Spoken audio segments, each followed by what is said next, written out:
و سکون کو دیکھ رہا ہے۔ تو یہ احسان کی تشریح اور احسان کی تفصیل بیان فرمائی کہ احسان ہے کیا۔ احسان فرمایا مطلب یہ ہے کہ جیسے کوئی انسان کسی کا خادم ہے یا غلام ہے، تو وہ خادم اور غلام ایک یہ کیفیت ہے کہ اپنے مالک اور اپنے آقا کے سامنے کوئی کام کر رہا ہو،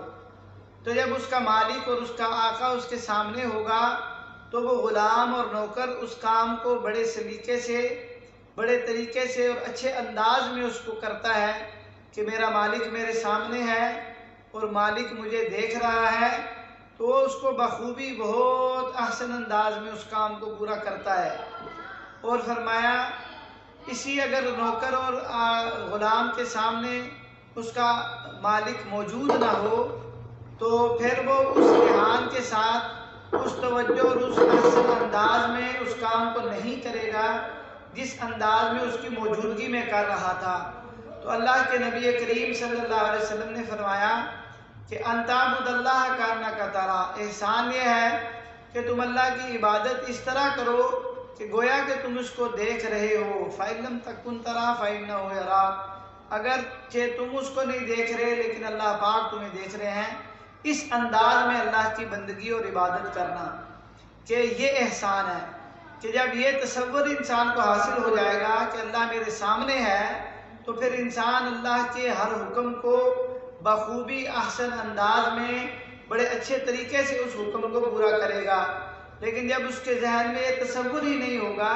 بندگی کا، یہ اس کے ذہن کے اندر تصور آئے گا ہی نہیں، تو وہ پھر عبادت کو بھی اس احسن انداز میں نہیں کر سکتا۔ تو فرمایا کہ یہی بندگی کا اعلیٰ درجہ ہے کہ انسان جو ہے اس کے ذہن میں یہ بات آ جائے کہ میرا اللہ میرے سامنے ہے اور مجھے دیکھ رہا ہے، اگرچہ میں اللہ کو نہیں دیکھ رہا لیکن اللہ پاک تو مجھے دیکھ رہے ہیں۔ جب یہ بات بھی ذہن میں ہوگی تو وہ اللہ کی عبادت کو بخوبی اچھے انداز میں پورا کرے گا۔ اور فرماتے ہیں کہ اس حدیث کا بعض حضرات نے صرف نماز کے ساتھ تعلق بیان فرمایا کہ نماز ہی کے ساتھ اس کا خاص تعلق ہے، تو فرمایا کہ یہ بات ٹھیک نہیں ہے، کیونکہ کوئی اس طرح کا قرینہ یہاں اس حدیث کے الفاظ میں موجود نہیں ہے کہ جو خاص نماز کی طرف اشارہ کرتا ہو۔ فرمایا کہ تعبد کا لفظ ہے، تعبد کا مطلب عبادت کرنا، بندگی کرنا ہے، تو یہ پوری زندگی کے جتنے بھی اللہ کے حکم احکامات ہیں یہ ان کو پورا کرنے کا اللہ کے نبی علیہ السلام نے ایک طریقہ بتایا کہ اللہ کے ہر حکم کو اس طرح پورا کیا جائے کہ جیسا کہ وہ آپ اللہ کو دیکھ رہے ہیں،